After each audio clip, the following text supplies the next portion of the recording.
All right, we'll start now. Hi guys, my name's Crystal. I'm the chair of the B series, and this is Lukwaya, our outreach director, and he will be giving our land acknowledgement tonight.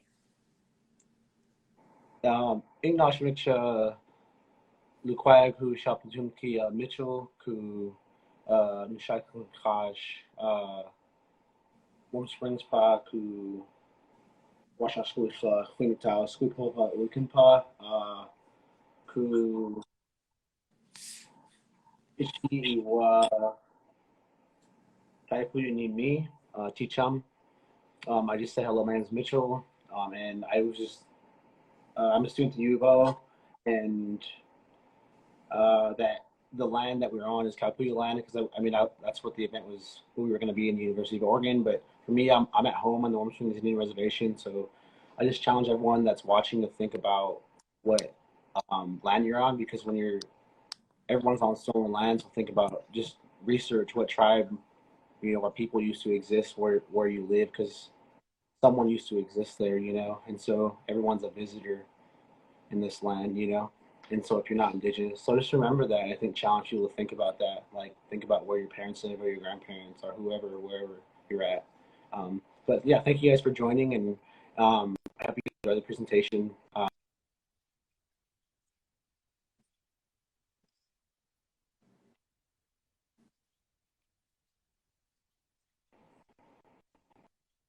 Cool. You good? All right, thank you, Lukwaya. So if you guys have any questions throughout the presentation, you can either submit it through the regular comment section where everyone else can see them, or if you look at the bottom of your screen, there's a little question icon that you can send in comments that only I can see or Sven can see. Either way works. So Sven Haakanson, our speaker for tonight, is from Old Harbor, Alaska. He is a curator of the Burke Museum and associate professor in anthropology at the University of Washington. He's going to share his work with the community on making a traditional Sugpiaq, which is an open boat, for the first time on Kodiak since the 1860s. And I will request Sven right now.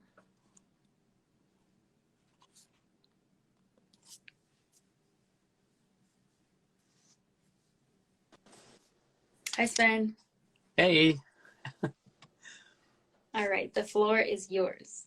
All right. Well, first, I want to thank you and acknowledge that I am on the lands of the Coast Salish people here in Seattle, Washington, where I'm at, and I'm apologize that we can't be in person, but I hope that maybe it will be safe to do that in the spring, and I can come down and visit with you guys. I was really looking forward to this. So with that, I just want to say thank you, or koyana sinak, from me to Susanna, Crystal, Natalie, Lukwaya, and Torsten for inviting me to participate and to be able to share the work that I do, the work that I have the privilege to do with my community in Kodiak, and also the work that I've been doing for the last 20 years. So I'm going to do this here. I'm going to just go ahead and start with, can you see that? Yeah, looks good. Okay. All right. Here.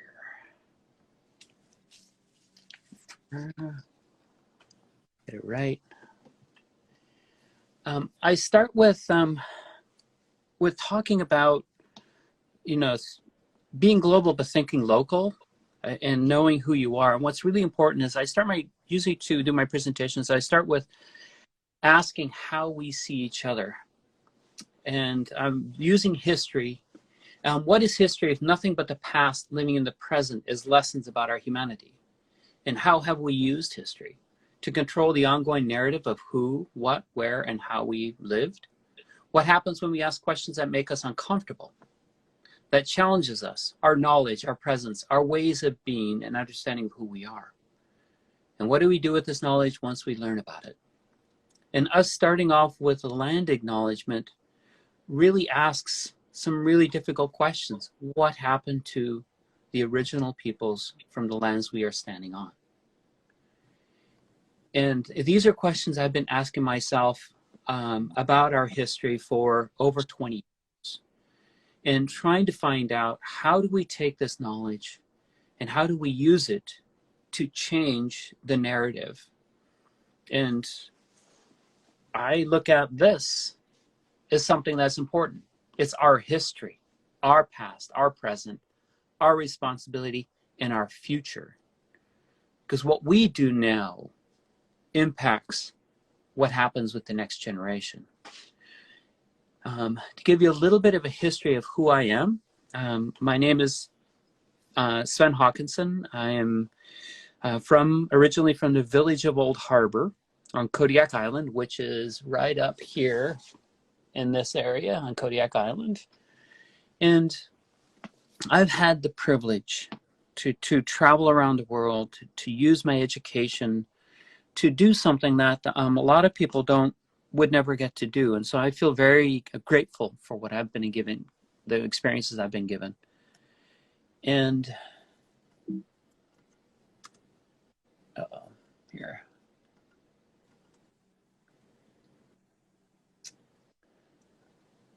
I look at the research I've done as a way to reverse the knowledge, reverse the studies, by honoring the knowledge of our ancestors who used what was collected by outsiders.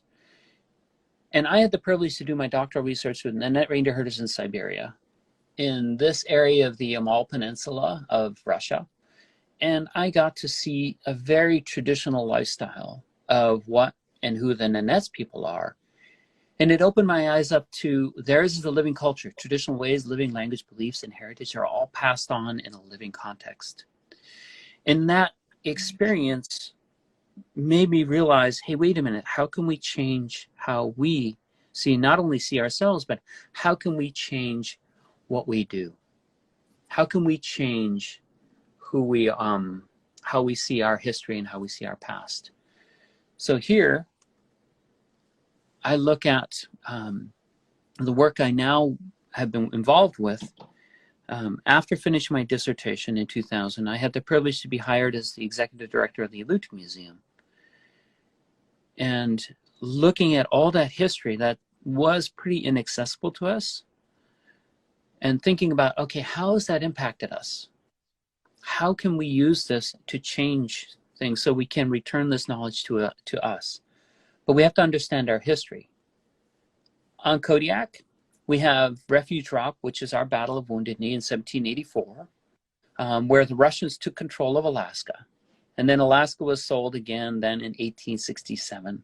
And this is the village I grew up in, Old Harbor, which is not very far from Refuge Rock. And I had the privilege to be the excavation team, beyond the excavation team, to excavate that island and learn about that tragic history. But the first written document of the Sugpiaq people in English were from 1778 in Captain Cook's voyages. And looking at that history and looking at what happened to us, it's uncomfortable.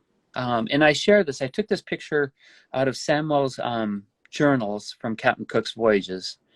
And I'm going to read this. It starts with, through them which we descended down a ladder made of a thick piece of wood with steps cut in it, into a dark and dirty cave seemingly underground, with our noses where our noses were instantly saluted with a potent stink of putrid fish, which was scattered about the house.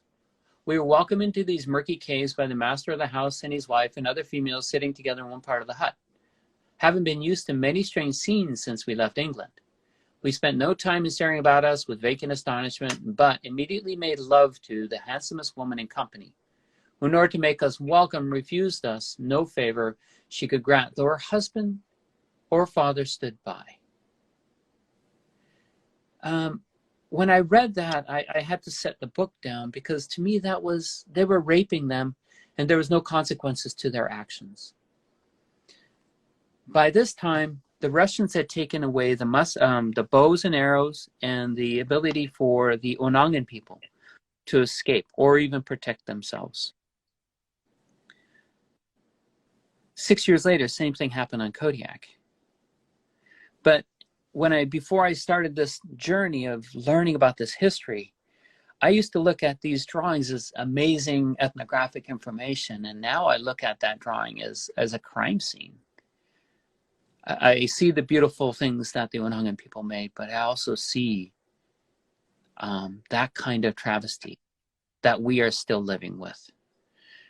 And I've been asking these questions to myself, and as I've been learning about these historical accounts and observations. It's a snapshot of our past and our present. And we have to rebuild this knowledge that is discussed in scattered historical accounts and collections about outside of our community. They give us a snapshot of what happened and what we're still dealing with in our communities today. What do you do with that? What do you do with that knowledge of what happened during the Russian period and then during the American period? What do we do with this knowledge? How do we change that? Well, first, we have to look at how we were treated and viewed. Where on the top left photograph, you see they're seen as uncivilized, and you can barely read it, but it says uncivilized there. What was to be done with us? Change our clothing, and guess what? We're civilized. Yeah, but no, that didn't happen.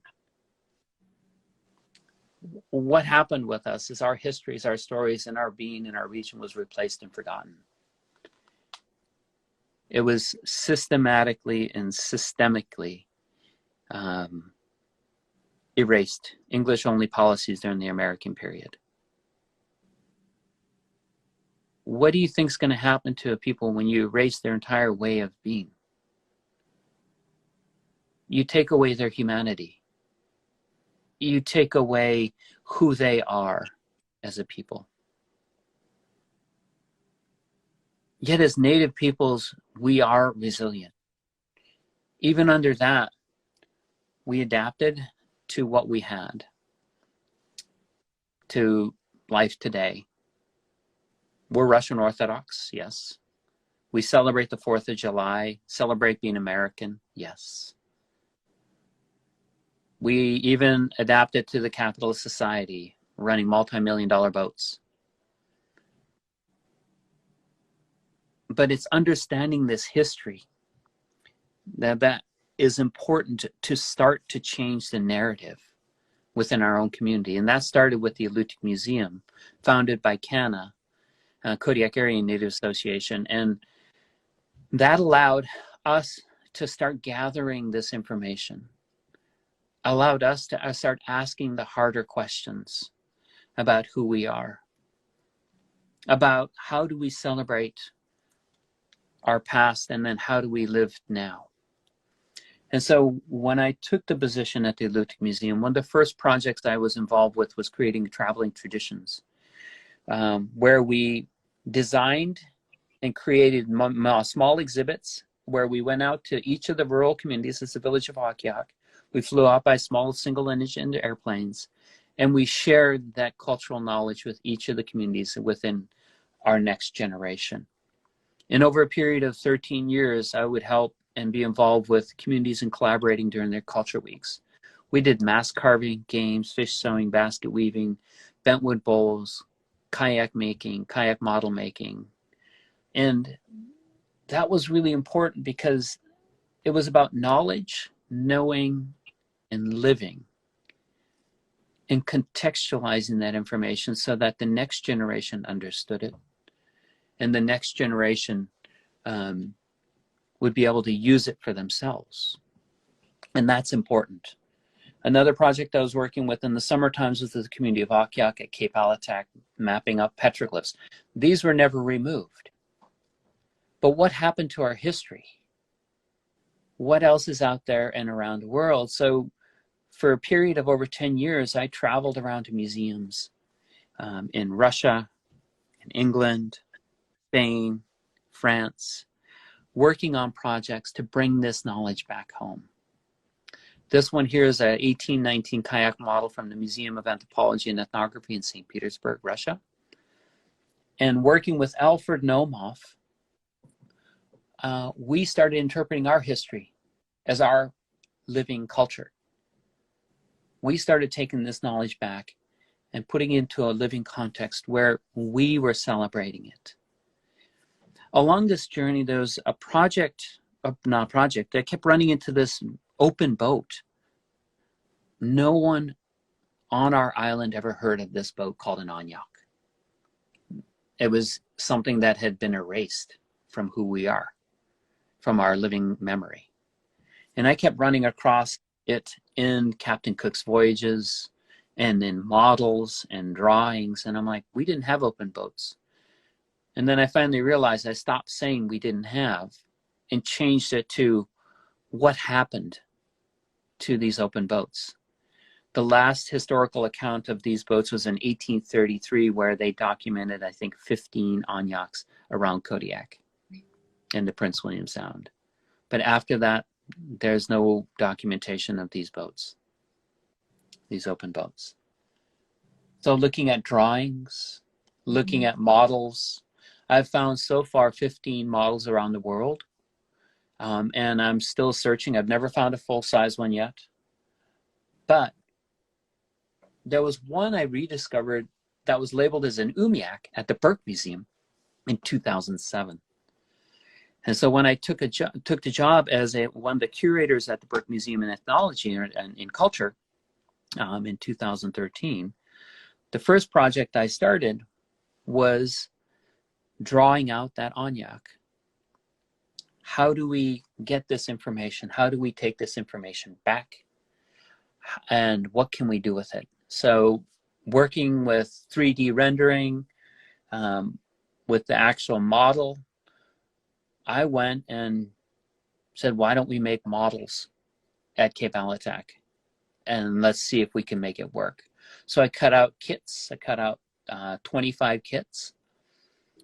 And working with the Alutiiq Museum, I looked at their early Karluk or K1 collection, which is about 600 to 800 years old of materials, and tried to see what I could figure out from there. And then I went to Cape Alitac, to Sugpiaq in 2014, working with Mitch and Judy Semyonov, and then Spiridon and Sherry Semyonov now, to work with communities to build these models, and using what I had learned from Alfred Nomoff, who was the last traditional kayak builder on Kodiak, using the knowledge that he had shared with me. In that week, we built 13 new model Anyaks on Kodiak for the first time since the 1840s.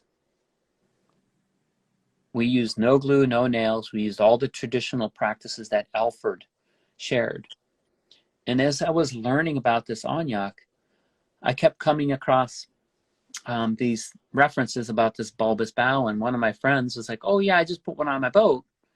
And that is to increase the speed and decrease the, make it more fuel efficient.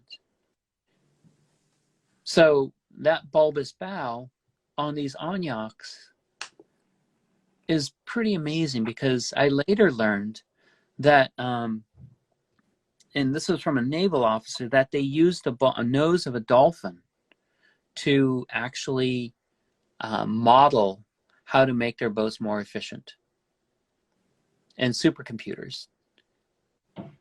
And yet here on this model Anyak is this bulbous bow, which precedes supercomputers from my tribe. That's pretty amazing to see, that kind of efficiency, that kind of, well, common sense, I would say. But it made me question even more. After we finished the models, Mitch Semyonov asked, well, can we take it to the next level? Can we build a full-size Anyak? And how can we construct such a boat so that it's relevant to our communities? And our goal was to put this knowledge back into a living context so it's owned by the communities and is never forgotten. And I was like, sure, let's try it. So over the winter of 2014, the spring of 2015, I literally biked wood from going to places, picked it up, and brought it to the Burke, and then used the privilege I had there to be able to construct by roping in anybody and everybody who was walking by the back of the Burke to help create a frame. And we did. Within 3 weeks, 2.5 weeks, I was working with Dr. Peter Lape and anybody else who came by. I made that and I used that as an example of what I could do, what we could do back home on Kodiak. So on the summer of 2015, I went back and I shared what I had learned by creating that frame with a community. And so we have Mitch Semyonov, Spiridon, and his son, Frank. So you have 3 generations working on an Anyak. We gathered wood off the beach, and we worked as a community to construct, for the first time since the 1860s, an Anyak on Kodiak Island. All from a model. All from just saying, let's do it. We can do it ourselves. Let's figure it out. Let's make it happen. And trial and error. So we finished the frame in 2015. December of 2015, I had space at the Burke where we finished tying the frame together and sewing the cover on it. And then in the spring of 2016, we set that one, we put that one in the water to see how it worked. And that worked really well. In the summer, I went back to Sugpiaq to work with the community again. And we finished tying it at the camp. We finished putting the skin or the cloth covering for this one. We didn't use traditional skins because it takes 9 sea lion skins. And we engaged everybody from the youth to the elders in this process so that we could share the knowledge so that they owned it. They owned that knowledge themselves. And again, it was just this ongoing practice of bringing that knowledge back and putting it into a living context. And there are a few mistakes made, like for example, in a very light boat, you have to put a lot of ballast in there. Well, being so excited about having the skin on and wanting to test it out, we tested it out, but we rolled it within the first 5 minutes of it. And it was one of those experiences of, okay, now we know what to do next. So after that, we ended up putting about 300 pounds of ballast in there to be able to sail it safely. And again, it's that real intergenerational learning where the community owns this knowledge. It's not owned by the museum. It's not owned by one person. It belongs back in the community again. And here,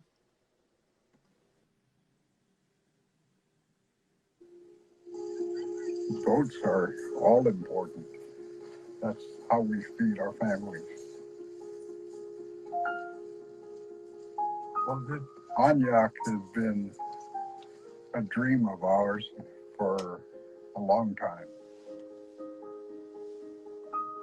The Anyak is a dream that my father had. This is something that he's always wanted to build. My role in building the Anyak is helping my father realize his dream. The camp started when my husband and I first sobered up. My parents, when they quit drinking, it's like their eyes got open to the village. This is a culture camp. They're learning their culture while they're here. They're learning how to hunt, How to process food. how to cook it, how to store it. Showing the kids how to share. Cultural artwork. And so it's the culture here of learning. This is what I see. I see a community that's healing.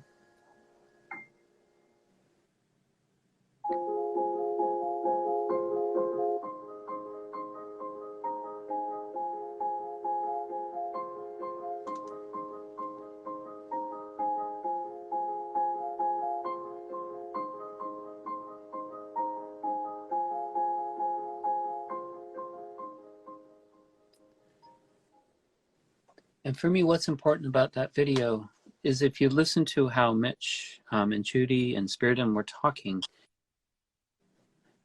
they were talking about it as theirs. And to me, that is the ultimate success in this kind of work, that is engaged with the community, but engaged with in a way that allows them to own that knowledge again. And that is really humbling, because it's that repatriation of knowledge through cultural pieces. And I look at collections aren't stagnant. They're living with the knowledge that is embodied within them. Collections are important to our communities, not only in how we learn about them, but how we share them with each other. And this is just one example of multiple examples that shows how valuable our histories are in the present, and how we can bring cultural pieces into a living context. And I come back to this here of our responsibility, our heritage, our future. And I mean, in a global sense, we all have to take a responsibility to care for our world.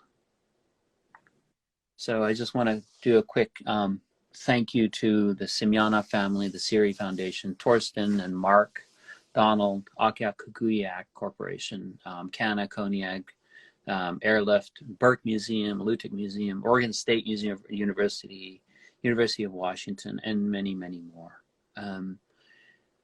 This work is really enriching in terms of what it means, and how we can use collections and use this knowledge in a way that is can help uplift our community and change how we see and understand our history. So just to come back to that narrative about engaging with communities, I think it's really, really important for us to think about what we can do as individuals, and how we can support our communities to utilize those histories, so that, again, they're engaging it in a way that they are owning it. I want to thank you again for inviting me to come and share what I have the privilege to work with and work on. Thank you, Sven. That was a great presentation. If anyone has any questions, please drop them in the chat. We'll start the Q&A section now.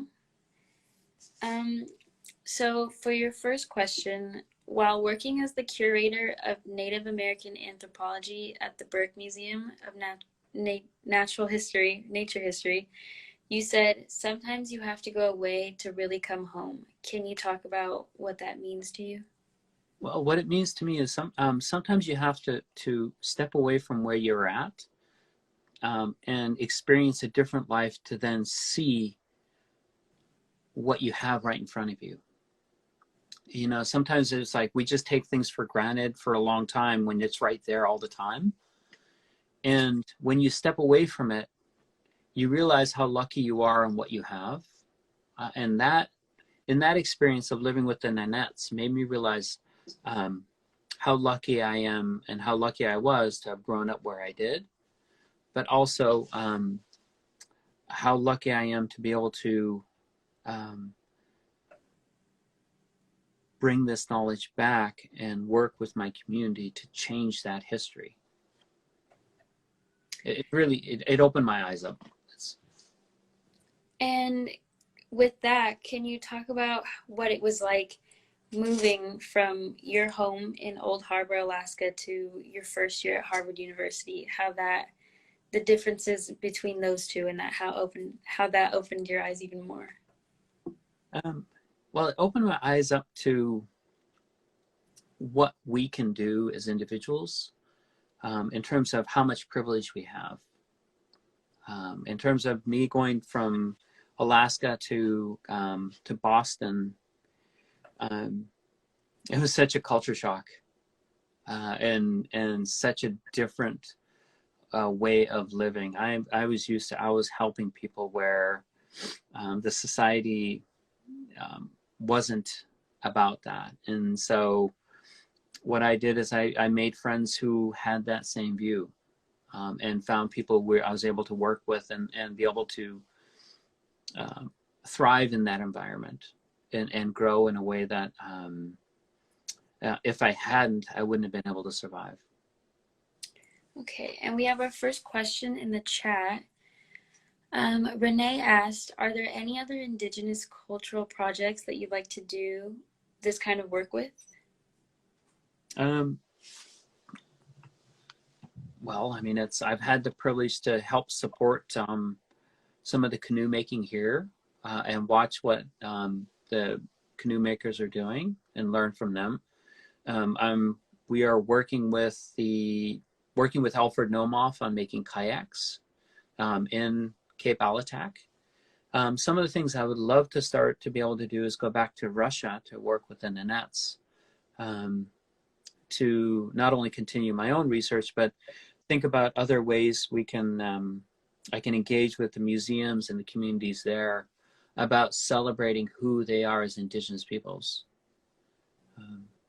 You know, and again, just changing the narrative and saying, okay, stop talking about us as primitive peoples and talk about us as thriving communities, thriving cultures. And so, I don't know, I'm just thinking about different things, but I'm going to be finishing up a bigger project I've been working on with my mom for 20 years of translating Pinard's journals and trying to get that information out within the next year. Awesome. Okay, so would you say your mom is your biggest inspiration, or who inspires you to do this? My mom. My mom is a big inspiration, and she's also my humbler. I love my mom because she knows exactly when it's like, okay, fish, come back home, settle down. You are still our fisherman. Come home and be real. She keeps it real. Our next question in the chat is, in your work with the museum, have you had to navigate your identity as an Indigenous person with a colonial institution, such as museum, or in your work in a university? How do you balance that? Well, I mean, if I'm hoping that you guys have a chance to come and see the new Burke when it's open, well, when we're open and when it's safe to come, in Cultures is Living. Instead of fighting the colonial system, we used it in a way that says, hey, we want to use this gallery to celebrate who we are as people. And we start off with acknowledging the colonial past, and then we go from there where the cultural pieces, instead of me interpreting the cultural pieces, we try to contact the cultures, the communities from where that piece came from, and have them interpret it. So in that essence, I wasn't giving up who I was as an Indigenous person. I was using that influence to be able to say, let's put their voices here instead of our voices. I'm not the expert. The communities are the expert, and this is who we're going to go to. And it's a lot of work, but at the end result allows us to share who they are, not who we think they are. And it is challenging to navigate that, but at the same time, it's important to keep yourself grounded in who you are, and never forget that. Is there a certain place that you like to visit to stay grounded and to get some clarity? Cape Alatac, Sugpiaq. And then going back to my hometown, the Old Harbor, but Sugpiaq has been a really grounding force for me because of having the privilege to work with the community, work with the families, and yeah, they keep me grounded. And have you been able to find a place that isn't home but still feels like home? Having my family with me, and just being with my family, I think is been the biggest thing. Even in Seattle, while it's not home, I still have my family here with me, and that's I think the most important thing. Okay. And what happens when a language is taken or lost and then revitalized? I mean, well, for languages, I wish that our system wasn't so biased of having English only. And I wish that it would be more open to helping us keep our languages alive by, instead of saying, oh, go, it's okay to preserve it, well, give us the support we need to actually keep it alive. Because like, for example, I look at ANA, which is great. The Administration for Native American Languages, is it ANA? Well, it's called ANA. Sorry, I'm thinking about it. But it's one entity that supports languages, but we have to compete against each other. We should be competing against each other to help preserve our languages. We should have the support to have our languages in every one of our communities supported financially and culturally, without question, I think. And, you know, our government spent, I say billions of dollars if you equate it to dollars today, with the English only policies. And why don't we switch that? Why aren't we funding our languages to be celebrated, to be taught, to be learned in our communities?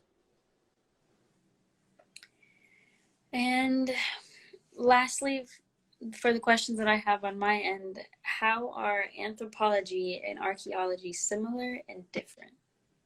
Well, archaeology is a subdiscipline of anthropology. And I basically used at least three of the fields: linguistics, archaeology, and socioculture in my research. And I'm using that with the Pinard research. I'm using that with my ethnoarchaeology with the reindeer herders. So I try to apply all three different fields, or use all three different fields in my work, because you need language, you need to understand the culture, and you need to understand the history. Those are all the questions I have on my end. If any of the viewers have any other questions, please feel free to bring them in. In the meantime, I'll give a shout out to the B team. Thank you, Natalie, our social media director, for helping us coordinate and figure out our Instagram Live. Alice, our logistics director. Lukwaya, our outreach director. Valerie, the head of QFF. And Suzanne, our advisor.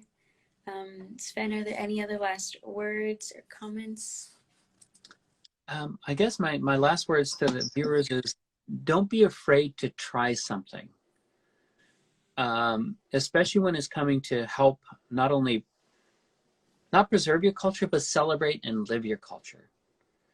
And I've made a lot of firewood carving and creating things, and then starting over, and not looking at it as a failure, but looking at it as, okay, that's a lesson learned. Now I can move forward so that I can work with the next generation so they don't make those mistakes. They can learn to make other mistakes, but they can move further forward. And the same thing with languages. If you want to keep your language alive, you have to speak it. Otherwise, it will slowly, but it will disappear. Okay, we did have a question come in. Yep. The question is, can you talk about preserving culture versus repatriating knowledge? Okay, preserving culture versus repatriation of knowledge.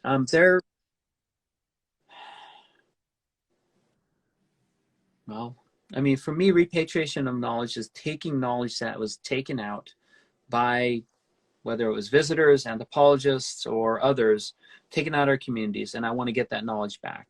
But we have to find it in order to put it back into a living context. And then in terms of preserving culture, it's living it.